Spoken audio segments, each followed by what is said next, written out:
ഫിൽ ഒരു X Interpol ഓഫീസറാണ്. അയാൾ തന്റെ മകൾ മാഡിയുമൊത്ത് ഒരു ഗ്രാമപ്രദേശത്താണ് താമസം. ഒരിക്കൽ മാഡിയെ സ്കൂളിൽ വെച്ച് ഒരുത്തൻ ബുള്ളി ചെയ്യുന്നു. അവളുടെ തൊപ്പി തട്ടിപ്പറിക്കുന്നു. അവൾ തൊപ്പി തിരിച്ചു തരാൻ പറയുന്നു. പക്ഷേ അവൻ അവളെ തള്ളി താഴെയിടുന്നു. അവൻ പിന്നെയും അവളെ ഉപദ്രവിക്കാൻ ചെല്ലുന്നു. പക്ഷേ അവൾ അവനെ ഇടിച്ചിടുന്നു. ഇത് സ്കൂളിൽ വലിയ പ്രശ്നമാകുന്നു. ഫില്ലിനെ വിളിപ്പിക്കുന്നു. അവൻ വരുമ്പോൾ ബുള്ളി ചെയ്ത പയ്യന്റെ അച്ഛനും അമ്മയും അവിടെ ബഹളമുണ്ടാക്കുകയാണ്. ഫില്ലിനെ ക്ലാസ് ടീച്ചർ വിളിപ്പിക്കുന്നു. തന്റെ മകൾ ചെയ്തതിന് അയാൾ മാപ്പ് പറയുന്നു. പക്ഷേ ടീച്ചർ പറയുന്നു, നിങ്ങളുടെ മകൾ ഭയങ്കര ധൈര്യശാലിയാണെന്ന്. അവളുടെ അമ്മ മരിച്ചുപോയതാണ്. അവളുടെ അമ്മയുടെ സ്ഥലമാണിത്. അതുകൊണ്ടാണ് ഞങ്ങൾ ഇവിടേക്ക് വന്ന് താമസിക്കുന്നത് എന്ന് ഫിൽ പറയുന്നു. അവർ തിരികെ പോകാൻ നേരം ബുള്ളിയുടെ അമ്മ അവരെ നോക്കി വഴക്ക് പറയുന്നു. അവന്റെ അച്ഛൻ അവർക്ക് നേരെ വരുന്നു. ഞങ്ങളെ വെറുതെ വിട്ടേക്ക് എന്ന് ഫിൽ പറയുന്നു.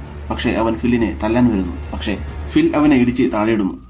അപ്പോഴേക്കും പോലീസ് ഇടപെട്ട് അവരെ പിടിച്ചു മാറ്റുന്നു. അവർ പോകാനൊരുങ്ങുന്നു. പക്ഷേ ബുള്ളിയുടെ അമ്മ അവരെ വല്ലാത്തൊരു നോട്ടം നോക്കുന്നു.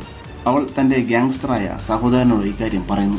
അന്ന് രാത്രി കുറെ ഗ്യാങ്സ്റ്റേഴ്സുമായിട്ട് വന്ന് അവൻ മാഡിയെ തട്ടിക്കൊണ്ടുപോകുന്നു. പക്ഷേ അവർക്കറിയില്ലായിരുന്നു അവർ ആരോടാണ് കളിക്കുന്നതെന്ന്.